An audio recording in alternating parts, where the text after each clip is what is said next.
Well, hello, free people of the Rocky Mountain region, and welcome to this Free State Colorado interview. Today, I'm joined by Sherrie Peif, an award-winning veteran investigative reporter covering politics and policy throughout Colorado.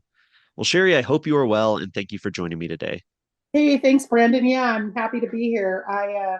Yes, I'm recovering from total knee replacement on my left knee. So I'm doing well, though. It's healing ahead of schedule and finally feeling a little bit more like myself. It's been a couple of weeks now. So if you see me kind of rocking back and forth, it's because I'm rubbing my knee, but doing well. Thank you. Oh, good. Well, good. Glad you're on the mend there. We definitely need you exposing more of what's going on here in Colorado. Looking forward to 2025. I know we're going to have some big news stories, but Sherrie, 2024 had some real major stuff happen. Of course, a big election year, a lot with the legislature. You reported on some really interesting stories, and you helped bring to light some stuff that maybe otherwise wouldn't have been reported as widely. So I'd love to take a look at some of your articles, some of your reporting from 2024, and kind of fill people in on some of the highlights of the year. Oh, absolutely. Yeah, I laugh and my joke is always if there's one thing about Colorado, the left keeps me employed. They give me plenty to write about. There's never a slow moment in Colorado. Yeah, just when you think it couldn't get any crazier, something new pops up, that's for sure. Exactly. Well, awesome. We'll definitely encourage people to check out CompleteColorado.com. That's where you'll find Sherrie's articles. They have some great original reporting here. So if you see her name, you know it's going to be a really interesting story. So you can go in, sort by her, but definitely check out her articles as well as plenty of others. But let's start back in January of 2024 here. One of the big news stories that I was talked a lot about with Natalie Menton and really trying to expose the misdeeds done in Jefferson County. But tell us a little bit about what happened here. Oh yeah, absolutely. Brittany Pedersen and Ian Silveri, they're like the gift that just keeps on giving. Controversy follows those two on a weekly basis. Brittany Pedersen was in the state legislature for several years as a representative and eventually decided to run for US Congress and won. Well, some of her former colleagues in the state house are now Jefferson County commissioners. So Brittany and her buddies at the Jefferson County commissioners level loved to have this under the table, I'll pat your back, you pat my back kind of movement. So Brittany and her husband Ian Silveri used to be the masterminds behind Progress Now. Now Progress Now still exists, and I think Silveri still has something to do with it. But for those that don't know what Progress Now is, it's kind of the left's version of an IEC or a think tank that pushes far progressive left policy in Colorado. And Silveri has been at the head of that for many years. Well, he has developed his own company now where he kind of like a consulting gig for government entities and other people to be like their mouthpiece and their communications consultant called Bighorn. I think it's called Bighorn Consulting or something to that effect. And he helped Brittany, or Brittany helped him land a contract with Jefferson County to actually make Jefferson County's attempt at another tax increase or Tabor cap removal. He was a guy that they hired. Something like $350,000 went to Brittany's husband so that he could be the communication media mastermind behind Jefferson County wanting to de-Tabor their tax increases.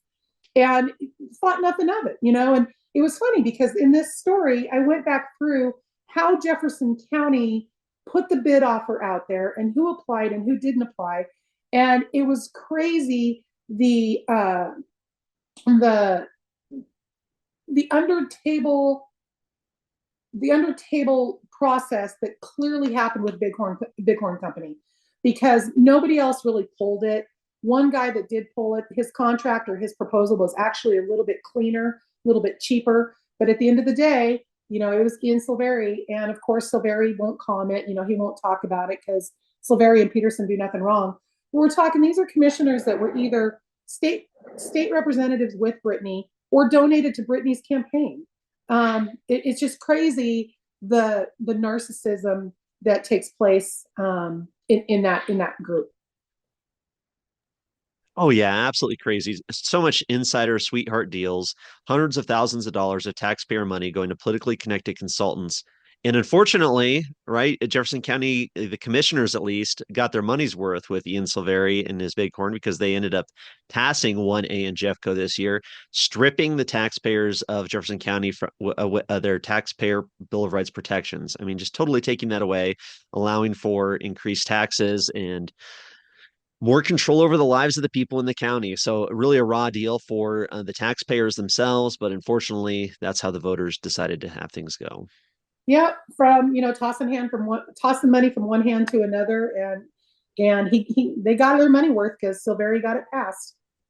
Yep, and they cash in those checks with U.S. Congresswoman with her big salary, and then Silveri getting hundreds of thousands of dollars from Jefferson County taxpayers. I mean, it's absolutely And nobody even cares. It's like they don't even bat an eye. It's like they don't even look at it.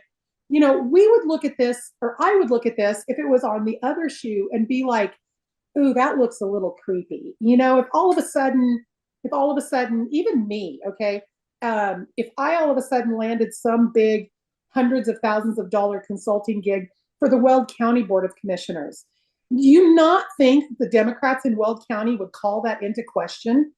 Sure, what was the bidding process? But these people, there's no, and this is husband and wife duo, and they don't even bat an eye on it. crazy. It should, yeah, definitely a scandal. So thanks for helping get that story out there because that was it's a total outrage. But let's jump over to February here, or March of 2024. How about this one here, Sherrie? Colorado State Rep poised for juicy payday from same law he sponsored in legislature. Oh, you got to love Representative Stephen Woodrow. I mean, who else would come up with an idea?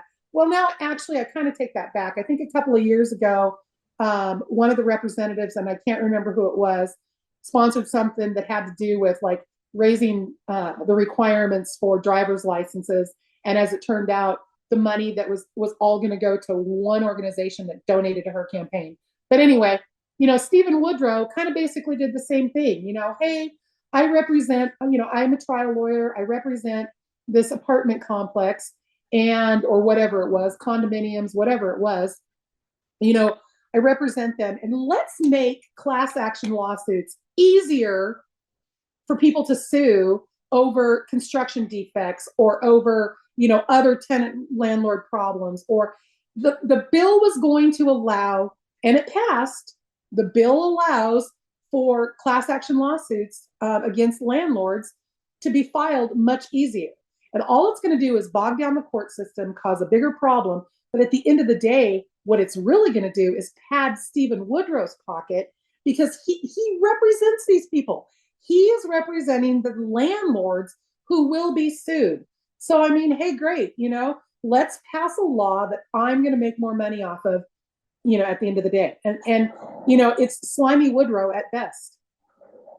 Oh, totally slime. I mean, unfortunately, this guy is one of the worst ones down there in the legislature, in my opinion. And so no surprise that he would pass a law that would totally benefit him financially. I mean, absolutely shameful. People got to keep a big eye on him in the 2025 legislative session because I'm sure it's going to be more bad stuff. Oh, well, and isn't he trying to get appointed to a vacant, one of the many what do we want to call that, musical chairs that happens down there at the state legislature? Because the Democrat doesn't think that if they do it the right way and say, I don't want to run for this seat anymore, somebody goes, oh, no, no, no, no, you got to run for it because we have nobody else that can beat your Republican opponent. So just run for it, win it. And then once you win it, well, then you can step down and then we can just appoint somebody to replace you for 2 years. And so, yeah, he's part of this whole musical chairs that the Democrats like to play. Yeah. Oh, 100%. Those vacancy committees. Unfortunately, some of the worst people get selected and not elected through those vacancy committees. And let's hope Woodrow does not have any further advancement in his career. That's for sure. Yeah. Well, and you see what happens when those vacancy committees do appoint. I mean, they appointed Tim Hernandez, they appointed Elizabeth Epps, and then when those representatives had to come back and actually run for reelection, voters were like, no way. Even Democrats thought they were too far to the left. But that's the only way Democrats can get those people in office is to have these small vacancy committees actually appoint them. Yeah, it's a total outrage, another outrage there. So yeah, always keep a close eye on Woodrow down there. So that was a good article back from March. And people, I'll have all the links to to Sherrie's articles there at Free State Colorado, or just go on CompleteColorado.com, and you can find her there as well. So here's March 8th, 2024. Now, this one's a pretty cool story. This is something that Complete Colorado was really involved in terms of fighting for transparency and trying to get some emails from a state health agency over some controversy. So, what was this about, Sherrie?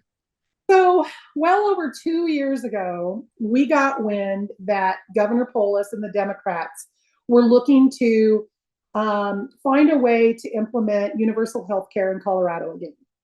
And so we started digging, and I started filing open records requests against the Colorado Healthcare Policy and Financing Division. And I included a bunch of different people in my Cora requests, everything from elected officials to, Kim Beifsmeister. I can't even pronounce her last name, the head of the department and everything. And they started playing timing games. We couldn't have this, or it was going to take longer to do that, or we needed, multiple thousands of dollars. I think we paid overall close to about $7,500 to $10,000 just in the Cora requests themselves over the course of the 2 years that this was involved. And it was funny because every time they came back with a figure, it was always $2,500. Oh, this Cora request is going to cost you $2,500. Didn't matter what we did, it was $2,500. And one of them, it started out, and I was like, whoa, the very first one, I was like, what is the deal? Well, there's over 2,500 emails. And so this is why it's going to take this long, because we have to go through and redact all these emails. Well, then when I got the emails, it went from 2,500. I got a email saying that, do you want to scale down at all? So I talked to my boss. We took some keywords out. It went from 2,500 to 1,200, but the amount of money didn't change. It was still $2,500. So then it was like 1,200 emails or something to that effect. And then when I actually got the emails, I got like 250. So then I started questioning, you told me there was over 1,200 emails. Why am I only getting 250? Well, they claimed this obscure part of Colorado's open records law called deliberative process. And it's a privilege that is extended to elected officials that allows them to speak freely without fear of issues before a law actually comes into play. So it's one of those laws that nobody ever wants to challenge because it's very obscure and it's very vague, and you don't know, there's no way to really prove, if you can't see the email, you don't know whether or not it really is deliberative process. It gives the benefit to the government entity. So the only way that you can get those emails is to actually sue. And we all know what that costs. In order to sue a government entity, especially when you're suing the state of Colorado that has an unlimited resource at the Attorney General's office, it's a lot of money. And I think at the end of the day, this lawsuit cost us, between all of the Cora requests and everything else, I think we spent close to $60,000 trying to fight for these emails. But at the end of the day, we won. And so it was one of the most wonderful victories ever, even though it took us almost 2 years to get this done. And by then it was too late, because guess what has happened in the 2 years that we were suing? They have put laws in place that are researching universal health care in Colorado. So they drug this whole thing out purposely so that they didn't have controversy in the media and people didn't push back, and they were able to, 12th hour, 11th hour surprise everybody. But they did basically exactly what we thought they were doing. But at the end of the day, what it did is it showed governments in Colorado that Complete Colorado is serious. We're not going to take no for an answer. Don't use deliberative process with me, because if I truly believe that there's something in there, we're going to sue. And we just proved to people that we're going to sue. And so this win also showed government entities that judges in Colorado take Colorado open record laws more serious than what we think they do. Awesome. Yeah, I really encourage people to read this article and the follow up there because it's such a great story about how journalists and how individuals can use the Colorado Open Record Act to get this information out to the public because the public needs to know. I mean, we're supposed to have this representative democracy where the people have to be informed, they have to be aware and be active participants in how our government operates. And unfortunately, we've seen so much, is just this last year, even too, where the government wants to hide things from the people, Yeah. or the state legislature wants to hide things from the people. They want to keep their meetings secret. So fighting to protect our open record access, to open the sunshine laws up, open up the government to a little bit more scrutiny and awareness is such an important thing. So yeah, awesome win. Really excited to see your efforts there in complete Colorado as well to push for transparency because that's more important than ever, really. That's really all our job is. And that's what makes it so disgusting sometimes, is because really a journalist's job is just nothing but government transparency. And the problem is Colorado government, state government has gotten so lack of transparent. And it's not even just a state government. You've got Boulder City Council now looking to pass similar laws that the state of Colorado passed when it came to, oh, well, we don't have to have, the open meetings laws. We're not akin to that.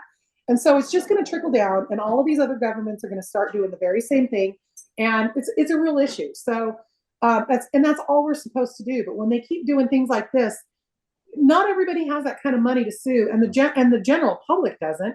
The only people that have that kind of money to sue are generally media outlets and organizations like I work for. And even then, we have to be careful. We have to really pick and choose and really believe that we have. And even when this first started, some of the folks in our industry were naysayers, and they were like, Sherrie, do you realize you're never going to win this lawsuit? And when they would write stories about it, they would be like, this is a diamond in the rough. It's not going to happen. And so this win was huge. This win was very huge. Wow.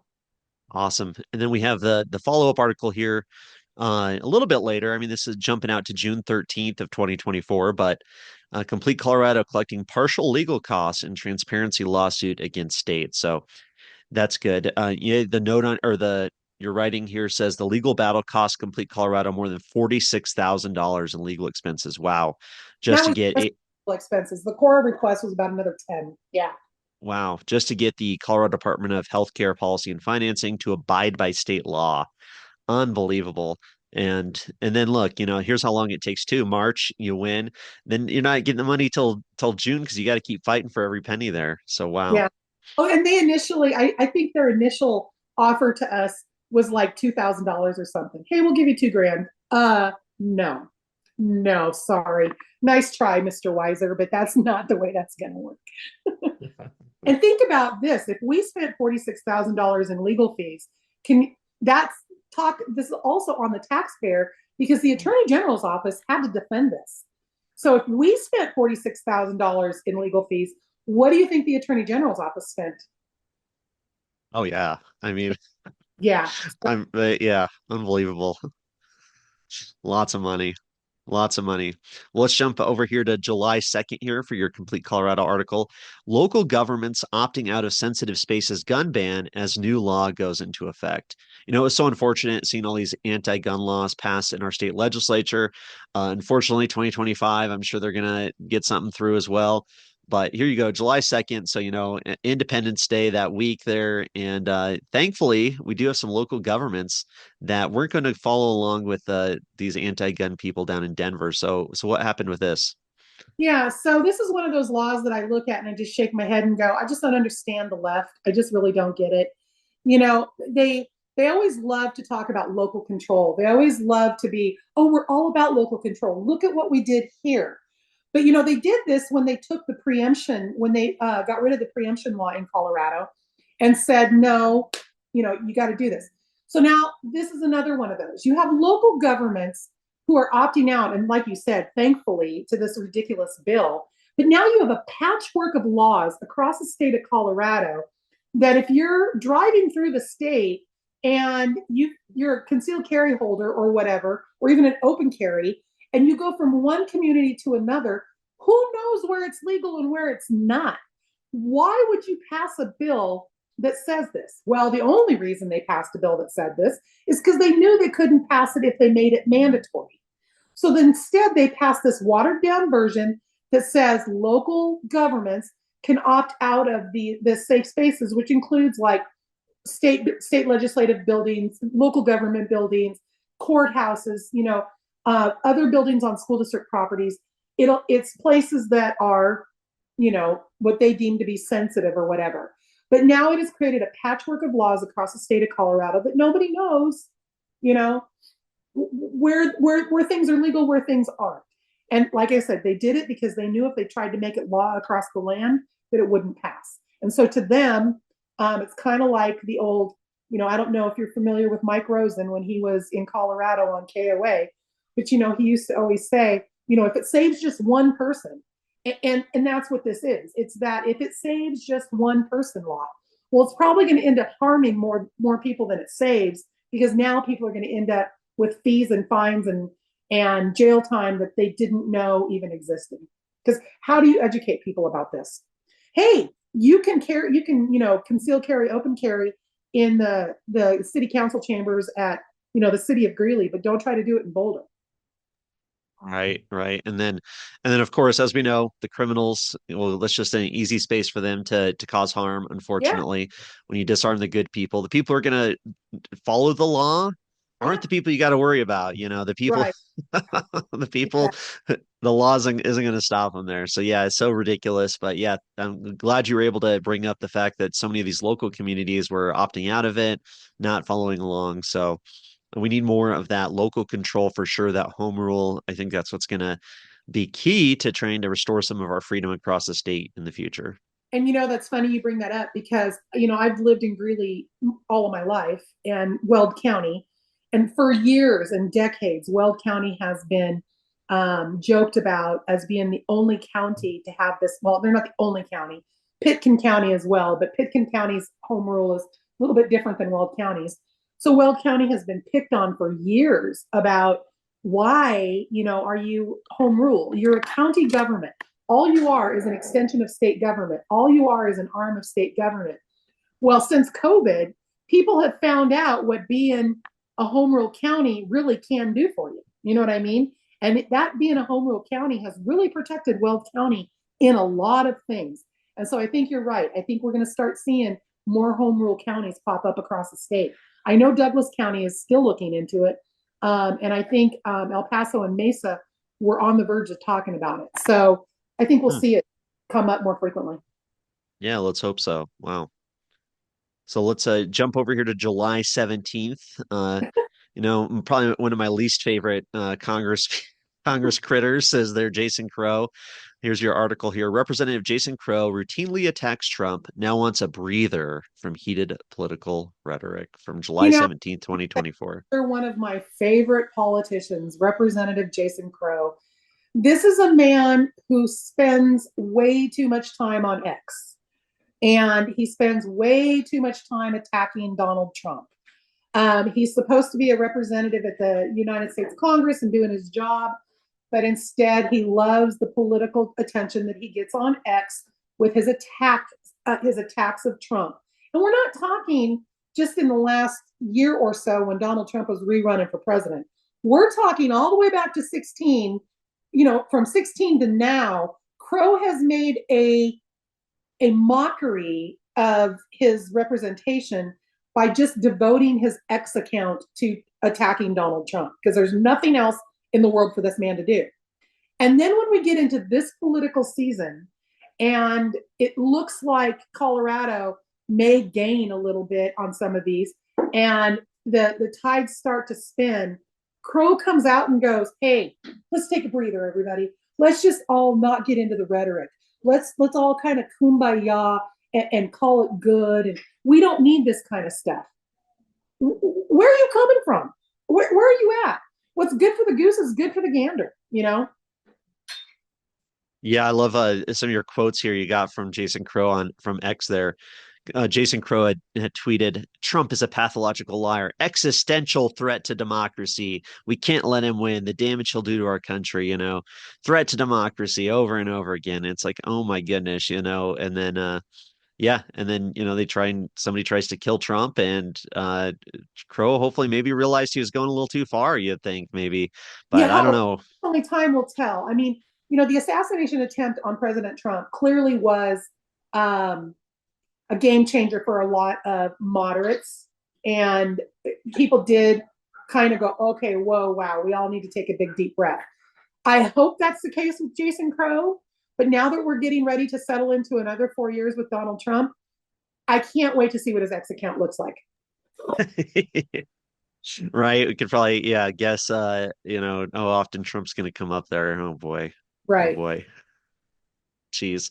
All right, moving over to September 9th, 2024. Of course, an article about the November election, really important election, and I really appreciate your writing because it's focused on the local issues, some of these ballot measures, some of these municipal measures, some of these things that really make a bigger impact on our daily lives than so much of the national media attention. This stuff's important here. So this was about the Denver ban on slaughterhouses.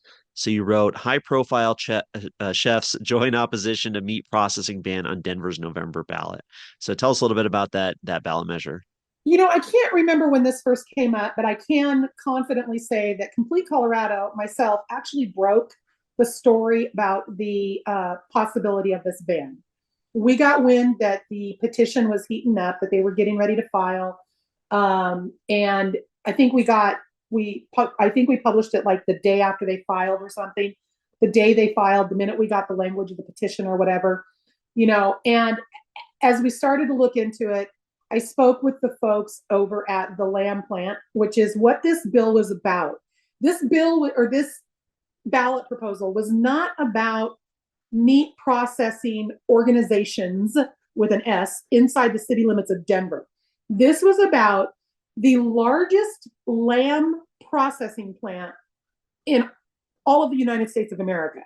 This plant processes lamb for most everybody in the country. It would have killed the lamb industry in Colorado. It would have killed the restaurant industry in Colorado. It would have killed, the higher end restaurants that serve lamb on the menu.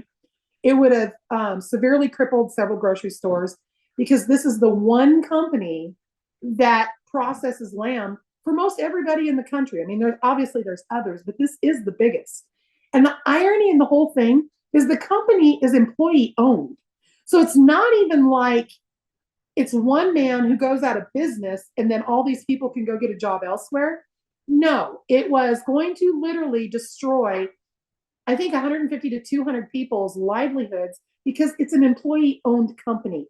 This is a group, this is an organization or a business who hired Temple Grandin, which if everybody's who's not familiar with her, she's the professor out of CSU that has studied all of the animal traits and has, I think she designed the cattle feeding system for McDonald's to make it more humane. She's autistic. She's, I think, in her late 60s, early 70s now. But they used her to help make sure that the lamb inside their plant was not being abused prior to being slaughtered. And so they've done everything that they could. This was all about putting them out of business. And so we followed this story from day one. This was inside Denver. They didn't need Colorado. They knew, the people that put this on the ballot knew that if they put it on the ballot statewide, it probably would fail because that's where all of your farmers and ranchers are. And that's where it would get killed. I think they did this intentionally because this is the only one they cared about.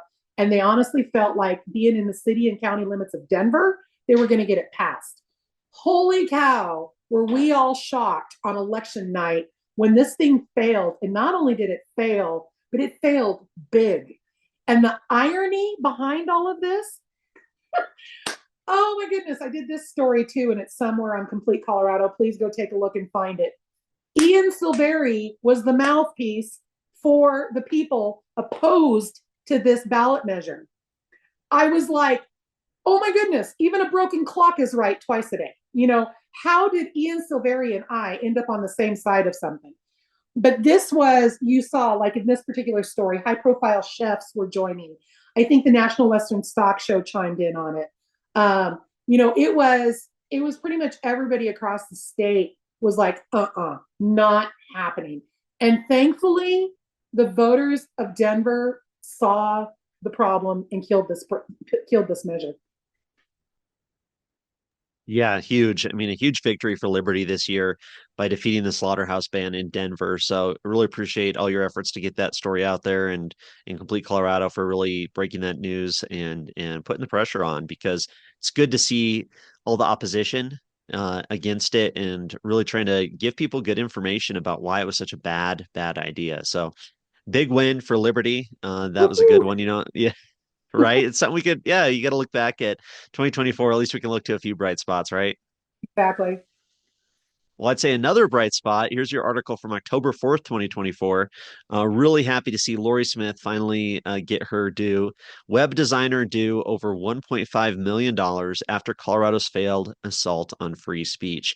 So, this story, I think, Sherrie, we both agree was an underreported. The whole a lot of people know about Jack with the baker at Masterpiece Cake Shop there in Lakewood, but a lot of people didn't know about Lorie Smith and her website. And it was really underreported. I think that she won that, and then she won money because of Colorado's failed attack on her. Yeah, I mean, how many times have they come after the Masterpiece Bakery? I think he's been to court 2 or 3 times now and keeps winning, and they constantly go back to his case. But yeah, she was kind of left out on the skirts, and nobody really did anything with this. But it was very similar to the Masterpiece Cake Bakery in the fact that Lorie Smith owned a website design company and was asked to design a wedding website for a same-sex marriage, and she refused to do so based on her religious beliefs. Well, they sued her, and she ended up in court, and it had to go all the way to the United States Supreme Court before the United States Supreme Court again said the same thing to her that they said to Jack. No, this is a free speech thing. You cannot force somebody under the First Amendment.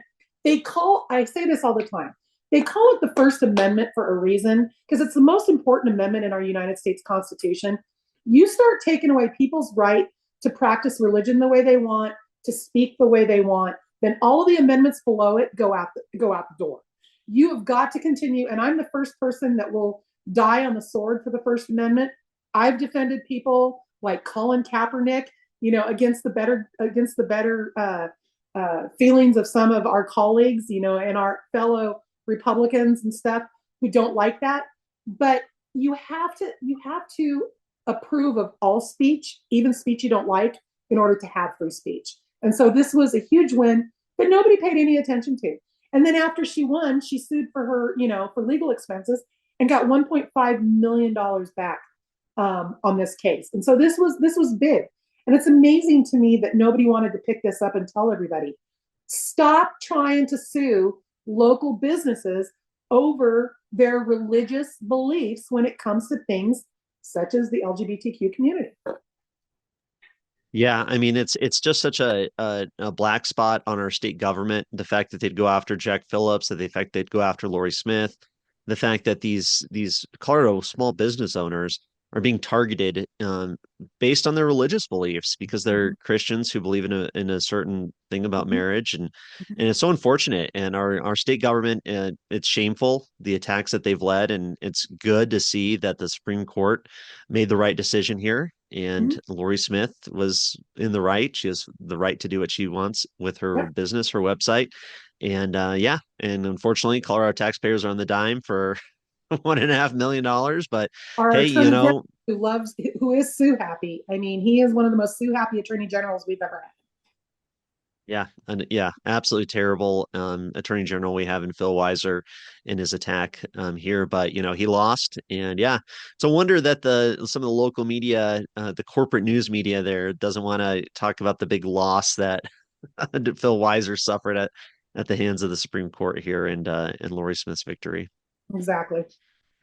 Wow. So that was October 4th. Let's go ahead and look at October 25th. So another big ballot measure, of course, another big win for Liberty was the defeat of the mountain lion hunting ban here. So you wrote opposition to Colorado lion hunting ban grows. CPW staffers, counties join the fray. So what happened with this ballot measure, Sherrie?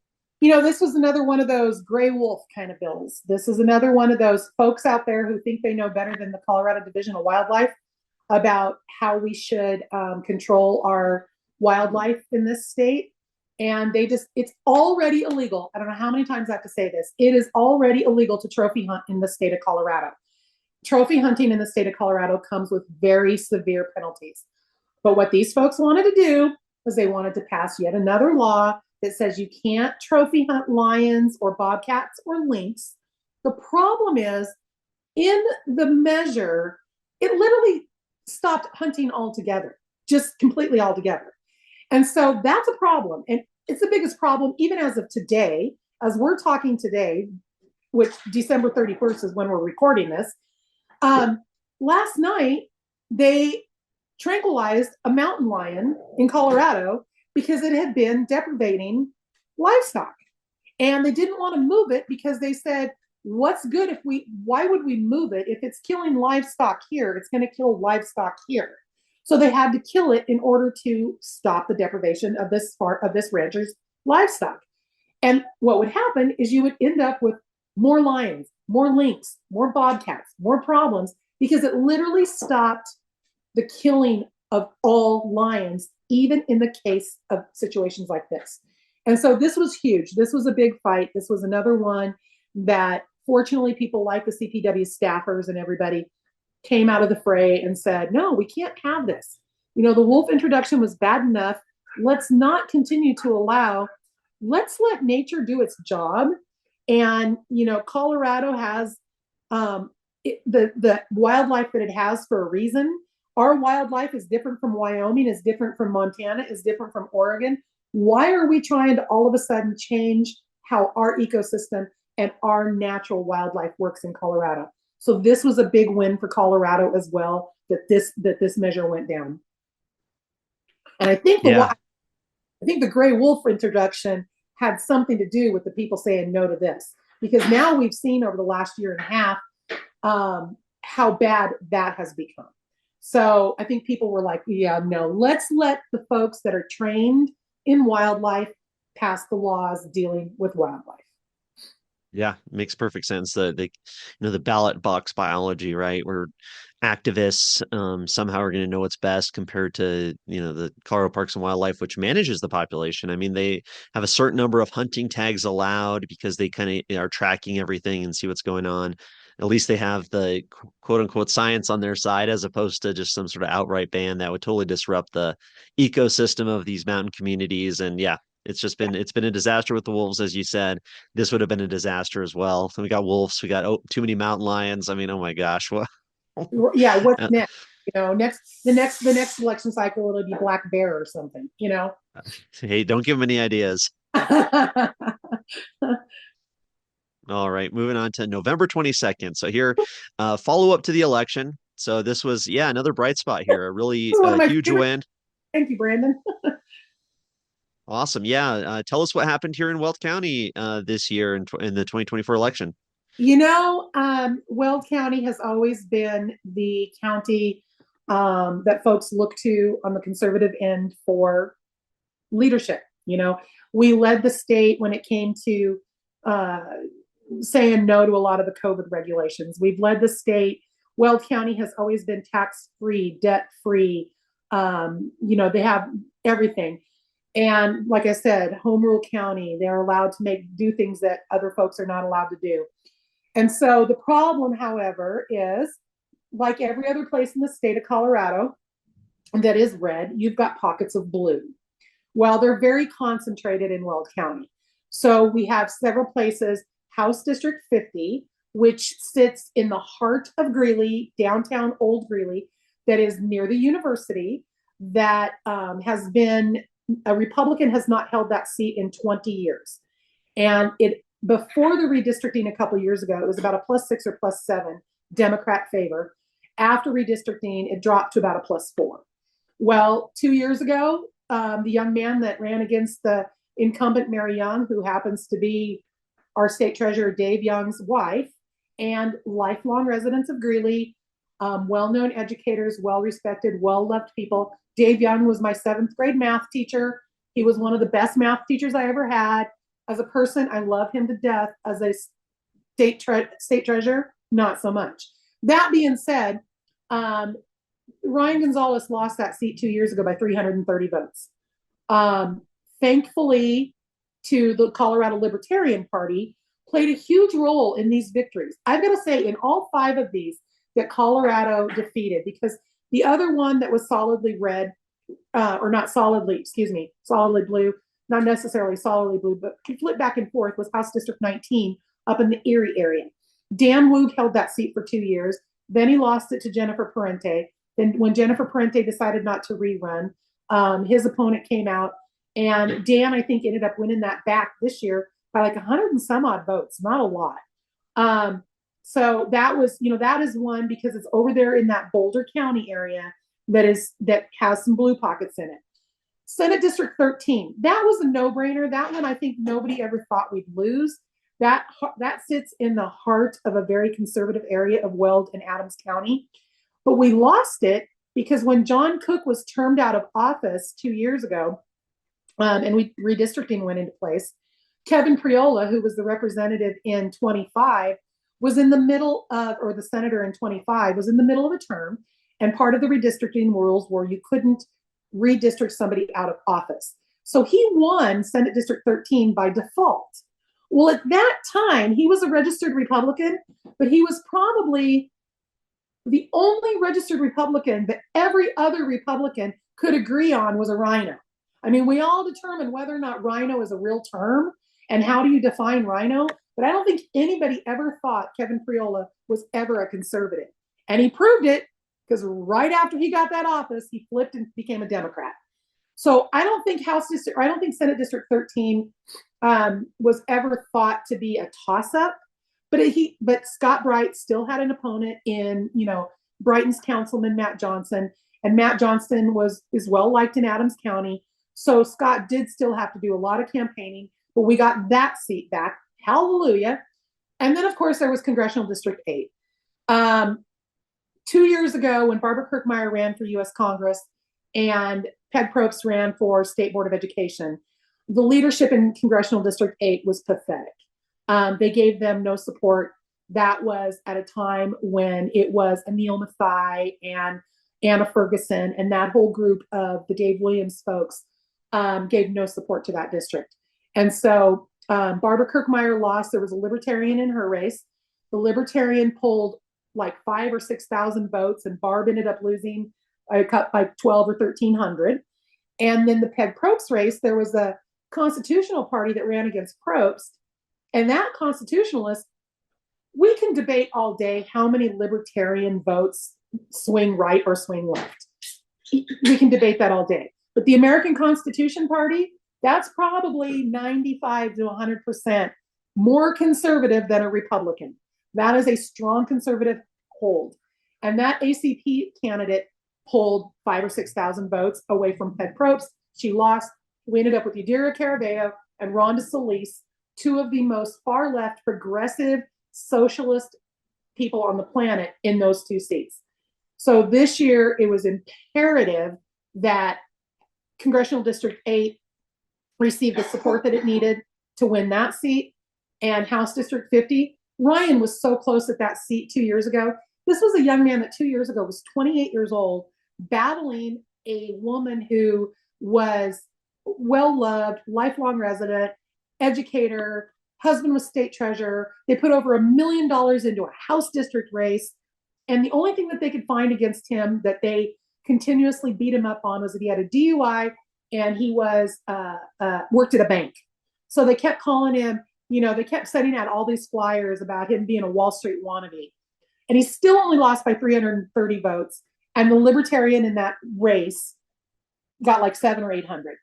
So this time around, the Colorado Libertarian Party played a big role in this. They did not oppose Ryan in House District 50. They initially opposed Gabe Evans, but the candidate in CD8 pulled out at the last minute, got his name off the ballot, and endorsed Gabe Evans after Gabe came to an agreement with the Libertarian Party.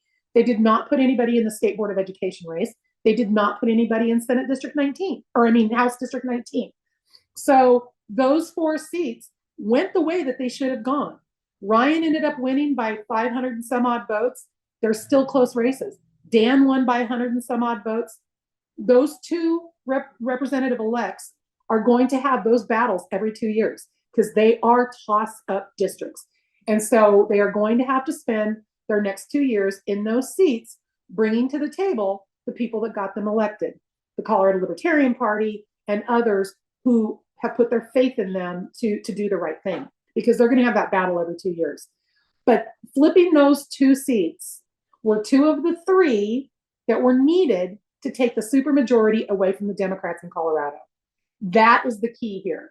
Without House District 19 and without House District 50, Colorado Democrats still have a supermajority in the House. And so being able to flip those two seats was unbelievably amazing. But what all five of these seats also did was solidify Weld County as the reddest county in the state with a population of more than 150,000 people. We know, I mean, you'll have people that'll go, oh, wait a minute, but you have districts that are in CD2 and you have a little bit of Weld County that's in CD7. We're talking a couple hundred people. It's irrelevant. It's not anything that is important or whatever. But by flipping all five of those seats, Weld County no longer has a single representative at the county level or higher that's a Democrat. And we're the only county in the state that can say that. So that was, and I have lived in House District 50, Senate District 13, and Congressional District 8 or 4 or whatever it was in history for 54 years. So my 54 years have been spent making sure that, I had good representatives. And this was big for me. This was one of the most exciting stories of all time. So many people came together. The candidates came together in Weld County to walk and knock on doors. The Colorado Libertarian Party was knocking on doors for Republican candidates. They were fighting back against the money machine of the Democrats. And again, more than $1 million went into that House District 50 race. It's just crazy. Absolutely wild. Yeah, it's amazing seeing Weld County just become more red when so much of the rest of the state seems to be going more blue. I looked at the vote totals for Trump versus Biden in 2020, and then Trump versus Harris in 2024. And I mean, Trump got more. He had a bigger gain. You know what I mean? So it's like not only did all these races win, but at the national level, it just seems like Weld is becoming this just bastion of being a red county compared to the rest of the state. So interesting to see. And like you said, great things can happen when people come together, when people who have a lot of shared values of liberty and freedom and low taxes and really pushing back against what they're doing to us in Denver can come together, put some of our small differences aside, and work for some victories. And I mean, and seat some really bad candidates or really bad incumbents. Exactly. Carveo was a total rubber stamp for the Biden agenda. And, Mary Young was sponsored, even though she toned down some of her votes, still sponsored some really bad legislation. And that So, and that was a woman who literally was in a supermajority whose vote technically didn't even count. Bills that were passing were going to pass with or without her. If the Democrats would have even thought during the last 2 years, after she nearly lost 2 years ago, if I would have been Speaker of the House, I'd have been like, Mary, vote with your Weld County contingency. We don't need your vote. We need you here for your last 2 years. You need to vote with your constituents. You need to pay attention to what's going on in Weld County.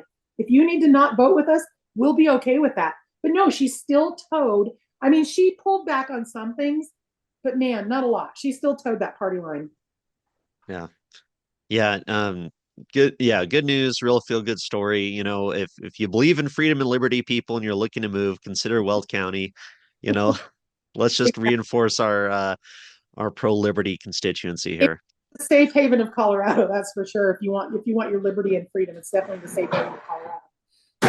Definitely, definitely. So last story here from all your articles of the year that I'm highlighting. Now there's obviously more. You wrote more than this, but we just wanted to pick some highlights, some stuff to kind of talk about. But people check out CompleteColorado.com. Always look for Sherrie's work here. But here we go. This is from December 12th, so not too long ago.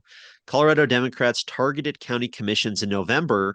They ended up losing ground. Wow. So this was definitely not talked about that I've seen. I think you're the only one I've seen report on this. So what happened at the county level this election, Sherrie?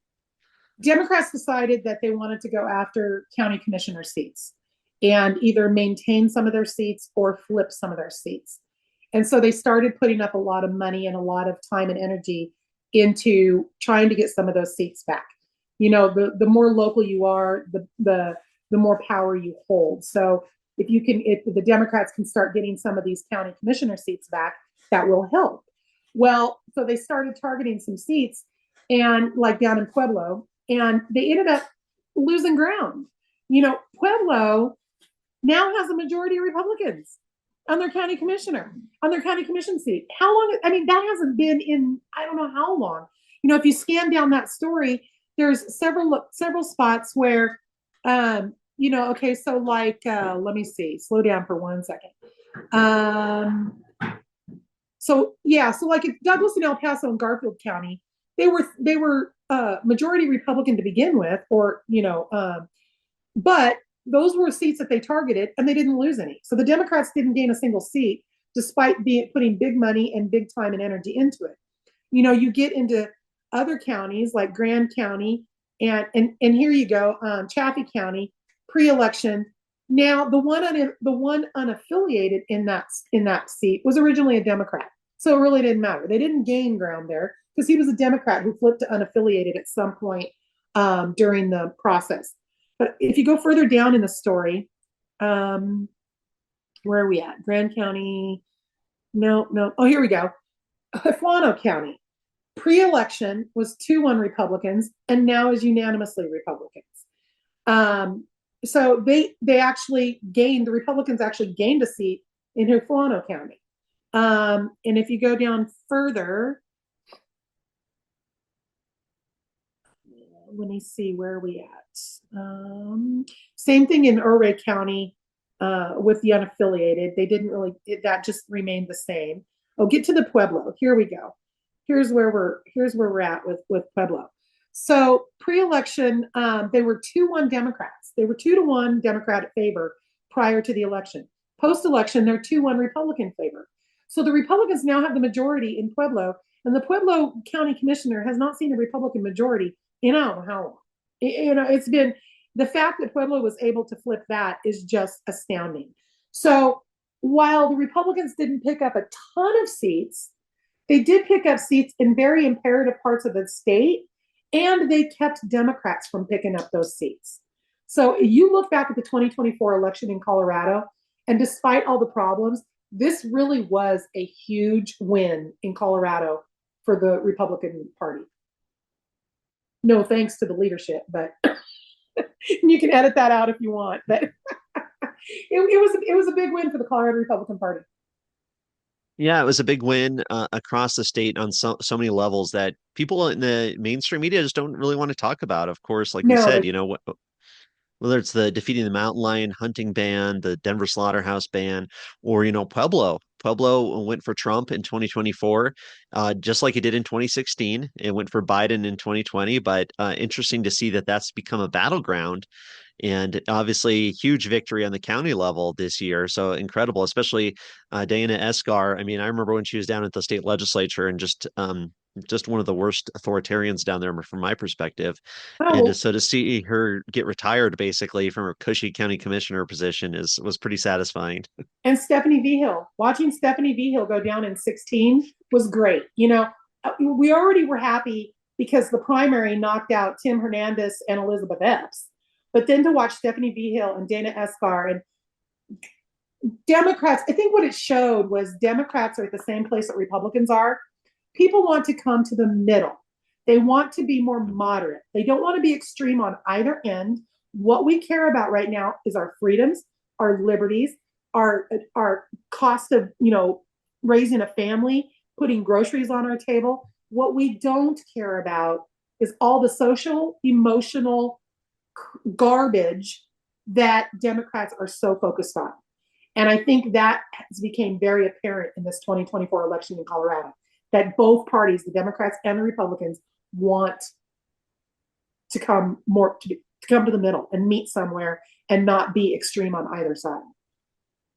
Yeah, that definitely makes sense. I think, the average Coloradan, like you said, they care about affordability, they care about those dinner table issues. They're not so concerned about the issues that activists on either side care about. It's more about the daily stuff. And people want to Right. return to normalcy. I think, especially in this post-COVID world, people just want to go back to normal. Like they want to go out to restaurants and concerts and enjoy a good quality of life with their families. They're not so interested in upsetting the apple cart in either direction ultimately. So Correct. Correct. awesome. Well, Sherrie, what do you think for any quick predictions here for 2025? Any thoughts, final thoughts here?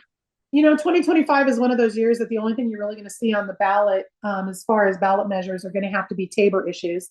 So, you can't, off your elections, you can't put like mountain lion hunting stuff on.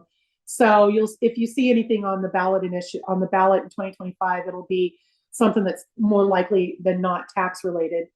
Um, but 2025 is also going to be another big school board year. That's when all the school board issues come to fruition.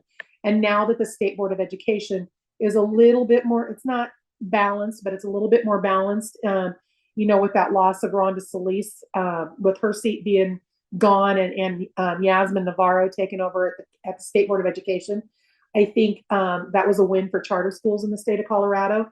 It was also a win for a little bit more open dialogue and conversation when it comes to passing some of these ridiculous measures that they've passed over the last couple of years. So I think there will be more of a focus on school boards, as there generally is in the off-year elections. Yeah, school boards, municipal elections. I mean, there's a lot of mayors and city Right. council members up for elections. That's going to be huge and a lot of people don't pay attention to those. No, They, and they need to. Yeah, especially after a big presidential year like we just had, a lot of people are just gonna check out from the election issue. So, really good opportunity for pro-liberty candidates to get elected. Of course, well, I'm sure we'll see some craziness coming out of our state legislature. Not as bad as we hope. Losing the supermajority for the Democrats in the House, let's hope that they can temper themselves a little bit. But I don't think that's gonna be too likely. But yeah, we'll see what Well, happens. But yeah, go ahead. and I do think it's interesting. It'll be interesting to see how our governor responds. We all know that the man has aspirations to run for president, and I don't care what anybody says. That's his end game. And if not president, cabinet position or vice president or something, the man wants to go back to Washington D.C. Period. End of story. Now that the Democrats have lost supermajority in the House, they're no longer veto proof, and it'll be interesting to see how far to the middle Polis tries to come. I mean, national media is already painting him as this libertarian that I don't think the Libertarian Party wants to own. Um, and he's not, but it's going to be interesting to see how far to the middle he does come, trying to, because secretly he's probably happy that Trump won because now he doesn't have to wait for possibly 8 more years for that to take place. Um, and in 4 years, and the man's got money. So we all know the man's got money. He bought both of his elections in Colorado. It'll be interesting to see how he responds to legislation that comes out of the House and Senate this year. Yeah. Well, a lot more stories I'm sure to cover. I'll be keeping an eye out for your articles. Please let us know if there's anything to highlight or anything to bring to the forefront. But I really appreciate you taking the time today to revisit some of your articles over the past year and kind of provide some added details that maybe people missed if they didn't see your articles. So really appreciate you, Sherrie. Keep up the good work and hope to talk to you again soon. Yeah, thanks a lot, Brandon. I appreciate it. All right, take care. Bye.